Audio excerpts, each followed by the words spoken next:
de 36 ans. On aurait pu dire qu'il a le temps. L'espérance de vie d'un pays comme la France, c'est quoi? Pour un homme, à peu près 75 ans. Pour une femme, un petit peu plus. Mais Malik al-Maut n'attend pas que l'espérance de vie de la moyenne française atteigne le chiffre, le barème, pour reprendre le ruh. Là, wallah. Allah Azza wa Jal peut ordonner Malik al-Maut de reprendre l'âme d'une personne quand le rosy est terminé, la subsistance est terminée. Quand la dernière seconde est finie, qu'on soit debout, assis, allongé à Makkah, Madina, Arafat, dans une boîte de nuit, Saint-Gilles ou sur la plage, Malik al-Maut, il vient, il reprend le ruh, quelle que soit votre situation, sans vous poser des questions, sans vous demander votre avis. Chacun goûte à la mort. Personne ne sait est-ce que Ramadan prochain je suis vivant. Ni Cheikh ne connaît, ni moi je sais, subhanallah. Qu'on ait 70 ans, qu'on ait 32 ans, on ne peut pas dire que les prochains cherchent. Donc si quelqu'un prend conscience qu'une année de ibadat, de somme, de rosa, de carême me sera attribuée pour 6 jours, et peut-être que je ferme les yeux l'année prochaine, subhanallah, je me présente auprès d'Allah Azza wa Jalla, jour de Qiyamah, avec 360 jours de carême, et si j'ai pris l'habitude de faire 6 Shawwal tous les ans, mais c'est toute ma vie que, c'est comme si j'ai jeûné toute ma vie. Et ça, c'est vraiment spécifique pour notre Ummah. Personne n'a eu ça avant nous. Ça, c'est vraiment là, l'amour qu'Allah Azza wa Jalla a pour la Ummah du prophète alayhi salatu wassalam, et l'attachement qu'il a, et le désir qu'Allah a qu'on revienne le plus vite possible vers lui par le moins des efforts. Alors donc, on sait que dans l'islam, man ja'a bil hasanati falahu ashru amthaliha. Celui qui accomplit une bonne action, Allah lui en rétribue 10 fois. Al hasanatu bi ashri amthaliha. Hadith que chaque hasana, chaque récompense est multipliée par 10. Et ça, c'est au minimum, ça. Et puis Allah peut rétribuer plus en fonction de la sincérité et en fonction de la difficulté de la pratique. Plus c'est dur de pratiquer, voilà, plus Allah rétribue. Différence entre quelqu'un qui, je ne sais pas moi, quelqu'un qui par exemple, durant le mois là, ne travaille pas, ou il est au chômage, ou autre chose, ou quelqu'un est à la retraite, avec le respect qu'on a pour les retraités, avec le respect qu'on a pour les anciens, mais la personne par exemple n'a pas de réelle occupation, ben c'est facile de faire ses shawwal. Mais quelqu'un qui est jeune, qui travaille, qui va au bureau, qui prend le bus ou qui prend sa voiture et qui reste à banque midi et 2, il transpire, il fait chaud, tout ça, ça c'est plus de difficultés, ça. Ou quelqu'un qui fait un travail physique, qui a en 10 ans, fait un travail qui fatigue. J'avais connu un jeune musulman, il me disait que, Allah, il me dit ça une fois, j'avais honte. Moi, en tant qu'alim, je l'écoute, je ne faisais pas ça. Je ne mettais pas ça en pratique. C'était un jeune, il n'avait même pas 25 ans. Il dit, moi, je suis maçon.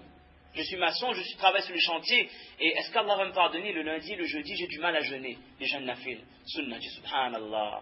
Il se fait du souci pour quelque chose qui est sunnah, alors peut-être que nous, avec notre travail confortable dans la clim, on ne le fait même pas, Allah Akbar. Subhanallah. Donc, en fonction de la difficulté également, Allah Ta'ala rétribue. Et le calcul arithmétique qu'on a déjà expliqué l'année d'avant, l'année islamique compte 360 jours. 30 jeûnes de Ramadan multiplié par 10, ça vous fait 30, et 6 multiplié par 10, ça fait 60, 30 plus 60, le compte est bon, ça fait 360. Ça fait l'année entière qu'Allah nous a donné comme thawab, de récompense de jeûne. Première raison, donc, le nombre de thawab. Deuxième raison pour laquelle je vais, Inch'Allah, faire les 6 Shawwal cette année, comme les autres années, Inch'Allah, c'est que les 6 Shawwal, les ulama disent que ces 6 Shawwal vont combler les petites erreurs qu'on a pu commettre durant le mois de Ramadan. Personne ne peut dire que mes 30 rosas ont été faits, mes 30 jeûnes étaient parfaits. Parfois, il y a des petits manquements, mais le jeûne nafil, le carême nafil, a cette spécificité de combler les erreurs de tous les ibadah. C'est comme si il y a des petites brèches de lumière, ça colmate toutes les petites brèches qu'il y a. D'ailleurs, quand quelqu'un fait une promesse, un vœu, et qu'il n'a pas pu tenir son engagement, il y a des carèmes à faire pour remplacer, pour combler ça. Quelqu'un qui, par exemple, il va au pèlerinage, au Hajj, il n'a pas les moyens d'égorger l'animal, en compensation, il va jeûner quelques jours. C'est-à-dire que le jeûne compense les manquements qu'il y a d'une manière générale dans tous les ibadats. D'accord? Et donc, ces 6 Shawwal vont colmater les petites brèches qu'il aurait pu y avoir durant mon mois de Ramadan, et j'ai l'assurance que mon mois de Ramadan sera vraiment solide, il est blindé, bi'idhnillah. Deuxième raison. Deuxième raison, c'est pour blinder mon Ramadan. Troisième raison, le fait même de répondre présent une deuxième fois après le Ramadan, après que j'ai répondu présent au Ramadan, après que j'ai répondu présent à la nuit du destin, si la troisième fois je lève encore le labbaik ou Allah je suis présent, ça c'est un signe qu'Allah a accepté ce que j'ai fait avant. Parce que les ulama disent que quand Allah Ta'ala accepte le ibadat d'une personne, alors le signe de qaboul, le signe d'acceptation, c'est quoi? C'est qu'Allah le choisit une nouvelle fois pour refaire son ibadat. Si j'ai fait mes 6 shawwal, ça veut dire qu'Allah m'a choisi. C'est pas que j'ai envie de faire. Il y a des gens qui veulent, mais après il y a des empêchements, ils ne peuvent pas faire. Si je le fais, c'est qu'il y a la volonté, et il y a surtout qu'Allah m'a choisi pour faire les 6 shawwal. Et ça veut dire que Allah, s'il me choisit, c'est qu'il a accepté ce que j'ai fait avant. Donc ça c'est vraiment en résumé. Les ulama disent que un des signes d'acceptation du ibadat, c'est qu'Allah le choisisse encore et encore pour faire d'autres actions. Et qu'est-ce que moi je dois faire pour qu'Allah me choisisse à partir pour faire l'ibadat d'une manière générale? On doit faire dua. Ou Allah, acceptez-moi. Ça c'est un dua qu'on doit demander tout le temps. On doit demander à Allah de nous choisir pour rester dans son ibadat, pour faire les bonnes actions. Je dois également m'éloigner des péchés. Quand je m'éloigne des péchés, là Allah Ta'ala me ramène vers lui. Man taraka shay'an lillahi awwadahu Allahu khayran minhu. Hadith qu'on a déjà cité au moins 100 fois. Quand j'abandonne quelque chose pour Allah, quand on me dit que ça c'est haram, n'est pas recours à cet argent, voilà, ne fais pas telle action, ça c'est haram, ou regarde pas ça, ou mange pas ça, c'est haram. Je dis, khalas, pour Allah, je vais l'abandonner. Pour Allah, par amour pour Allah, je ne le fais pas. Mais Allah est tellement content qu'Allah, il nous donne quelque chose en compensation. Et c'est quoi ce quelque chose? C'est l'amour pour les actions. Donc, au fur et à mesure où je délaisse les péchés pour Allah, Allah va me ramener vers lui, il va mettre dans mon cœur l'envie, le talab, le raghba, l'envie de faire des bonnes actions. Et la troisième chose, et ça c'est ce qui nous intéresse, pour qu'Allah nous accepte, c'est quoi? C'est toujours le premier pas. Le premier pas. Je fais beaucoup de doigts, c'est quelque chose, mais il faut que je montre à Allah ma bonne volonté. Commencez à premier shawwal. Il dit, oh Allah, c'est dur. Je travaille, je suis professeur, je suis enseignant, je suis architecte, je ne sais pas quel que soit le métier, d'accord? C'est difficile, mais je commence, oh Allah, aidez-moi à continuer. Et vous allez voir comment Allah Ta'ala va faciliter. Vous allez trouver les jours, vous allez trouver la facilité, le bon rythme pour compléter. Et la quatrième raison qui fait que, Inch'Allah, je vais faire ces 6 shawwal, c'est que les ulama disent que celui qui fait les 6 shawwal aura remercié Allah Azza wa Jal. Comment remercier Allah? C'est en répétant, en faisant d'autres ibadat. Les ulama disent que, Ibn Rajab il dit qu'il y avait les savants d'avant, إِذَا وُفِّقَ لِقِيَامِ اللَّيْلِ أَصْبَحَ صَائِمًا شَاكِرًا لِلَّهِ.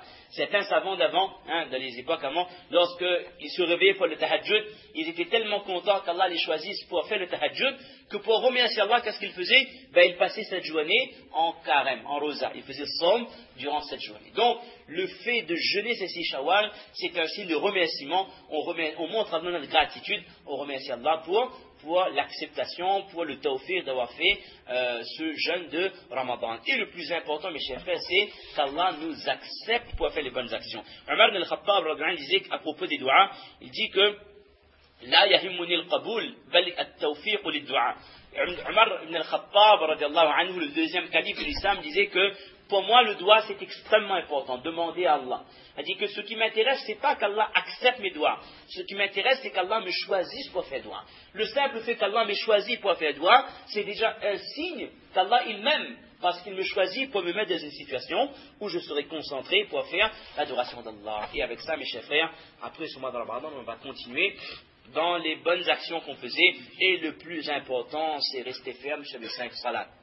Celui à qui Allah donne la possibilité, après le mois de Ramadan, de rester ferme de ses 5 prières quotidiennes, c'est déjà un grand cadeau de la part d'Allah. Que je comprenne bien que la première chose à propos de laquelle le musulman sera questionné là-haut, après sa mort, ce sera les prières.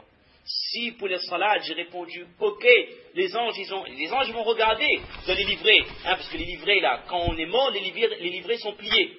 Dans certaines choses, les livrets vont sous le trône d'Allah. Et le jour de Qiyamah, il y a ce qu'on appelle taqa'a et suhuf. Les livrets sont distribués, chacun le prend selon le degré de iman. Et les anges, ils examinent comme des experts comptables, ils regardent combien de salat il a eu. Si c'est ok, ça veut dire que toutes les autres étapes après, ça va être facilité sur facilité. Mais si dès le départ, il manque un Zohar au mois de 2007, il manque un Asar au mois de 2008, il manque un Maghrib, etc., ça va être complication sur complication. Mon objectif, c'est pas les salats du Ramadan, c'est les salats de ma vie jusqu'à ce que je retourne auprès d'Allah. Et il y a des hadiths dans lesquels le prophète a dit qu'Allah Ta'ala a fait la promesse que la personne qui fait ses 5 prières quotidiennes, qui s'y applique, il le fait comme le prophète l'a fait, Allah a fait la promesse de lui faire accéder au paradis. Allah va lui donner le paradis un jour ou l'autre, ça, il n'y a pas le moindre doute dessus. Tandis que celui qui ne le faisait pas, il n'a aucune promesse de la part d'Allah subhanahu wa ta'ala. Qu'Allah nous accepte, moi-même en premier, et donne à chaque personne ici présent la possibilité de jeûner ces 6 Shawwal, afin que cette taqwa qu'on a essayé de développer, d'atteindre durant ce mois de Ramadan, il va rester, et à chaque fois qu'on va rompre le jeûne au moment de ces 6 Shawwal, on va continuer à demander à Allah, oh Allah, donnez-nous la possibilité de garder les bonnes habitudes. Si durant le mois de Ramadan, j'arrivais à baisser le regard, c'est vrai que durant le mois de Ramadan, avec les shaitans qui sont emprisonnés, on a moins envie de regarder ce qui est interdit. Et là, c'est comme si que Bébête l'a remis, c'est vrai, c'est comme si que les tentations sont de retour, mais on demande maintenant à Allah de nous aider, de nous protéger contre Shaitan, pour que malgré les tentations, les waswasa, les insufflations qui arrivent en permanence, quels que soient les péchés avec les yeux, avec les oreilles, avec les mains, peu importe, qu'Allah Ta'ala me permette de résister. Et qu'Allah me permette de rester ferme dans mes salades. Comme je faisais mes 5 salades, mon fajr, même le dimanche, mais je continue à le faire. Mon lecture de Coran, mes zikrullah, mes salats, salam ala nabi, les durud sharif, tout ça, je continue à le faire parce que je vis pour Allah. Qu'Allah nous accepte et nous amène vers lui de joie. Subhana rabbika, rabbil izzati amma yasifun, wa salamun ala al-mursalin, wa akhiru da'wana, alhamdulillahi rabbil alamin.